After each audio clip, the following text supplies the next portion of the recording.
Dan kita akan langsung mengawali debat pada malam hari ini dengan mendengarkan visi, misi, dan juga program kerja dari masing-masing calon presiden 2024. Dan kita akan langsung mulai dengan calon presiden nomor urut 1. Kami persilakan kepada Bapak Anies Baswedan untuk maju ke atas panggung dan menyampaikan visi misinya. Kami persilakan Pak Anies untuk segera menuju ke panggung utama. Pak Anies, waktu Bapak adalah 4 menit dimulai dari sekarang. Assalamualaikum warahmatullahi wabarakatuh. Selamat malam dan salam sejahtera untuk semuanya. Bismillahirrahmanirrahim.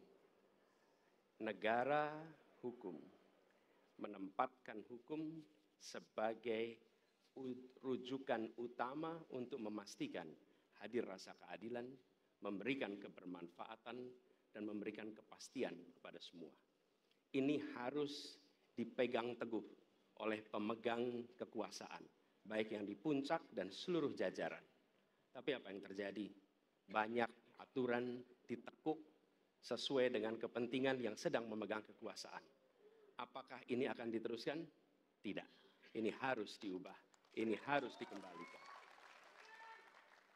Kemudian kita menyaksikan betapa pada hari-hari ini tatanan ketika kita menyelenggarakan pemerintahan sering tidak sesuai dengan prinsip-prinsip hukum yang kita pegang.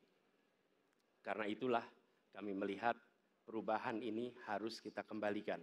Negara ini adalah negara hukum, bukan negara kekuasaan. Dalam negara hukum, kekuasaan diatur oleh hukum.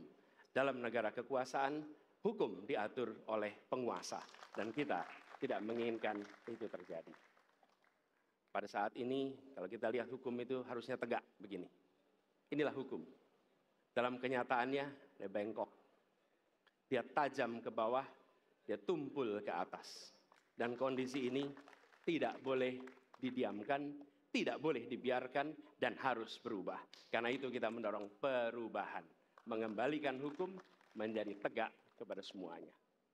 Dan bila kita saksikan hari ini ada satu orang milenial bisa menjadi calon wakil presiden. Tetapi ada ribuan milenial, generasi Z yang peduli pada anak-anak bangsa, yang peduli pada mereka yang termarginalkan. Ketika mereka mengungkapkan pendapat, ketika mereka mengkritik pemerintah, justru mereka sering dihadapi dengan kekerasan, dihadapi dengan benturan, dan bahkan gas air mata. Apakah kondisi ini akan dibiarkan? Tidak, kita harus lakukan perubahan. Oleh karena itu, kami memperhatikan ini sebagai hal-hal yang mendasar. Yang tak kalah penting, ini kedua nih, yang tak kalah penting. Kita menyaksikan pada saat ini, ada peristiwa seperti peristiwa Ibu Mega. Ibu Mega Suryani Dewi, seorang ibu rumah tangga, yang mengalami kekerasan rumah tangga, lapor pada negara, tidak diperhatikan, dan dia meninggal korban kekerasan. Apakah akan dibiarkan? Tidak, ini harus diubah. Dan tidak kalah penting, hadir bersama saya di sini, ayahnya Harun Ar-Rasyid.